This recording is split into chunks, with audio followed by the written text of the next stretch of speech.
Hello，大家好，歡迎大家收睇葉師傅詠春呢個節目。今集會同大家講，喂唔係喎，今集同大家拜個年先。咁啊，恭祝大家身體健康，小朋友嘅學業進步。其實咧，今集都想同大家講下利是呢一樣嘢嘅。雖然上一集新年前已經同大家研究過，或者叫做集大家嘅資訊去講過一集㗎啦。呢集咧會突然間點解會跳咗出嚟咧？因為有電子利是喎。我哋以前小朋友嘅時候咧，我仲記得我哋去逗利是啦，都係一封一封利是咁啊，儲好佢，去到年15嘅時候咧先至拆。咁咧一半啊，大概將80%嘅錢咧就儲喺銀行，餘下嘅咧就買自己中意食嘅嘢。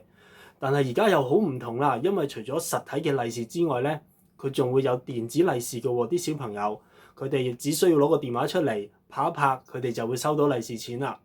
你可以叫佢收咗嘅電子利是，然之後轉翻數俾你，你俾翻現金佢，咁咪仍然都會有一個拆利是嘅動作咯。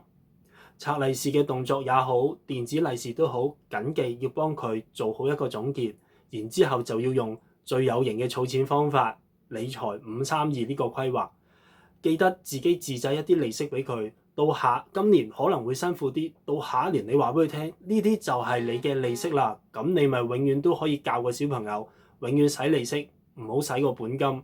再下一年累積嘅，你加埋條數俾佢睇，計埋俾佢睇喎，等佢知道咗，原來我下一年度咧，我再儲一半嘅時候，我就會有幾多利息咧。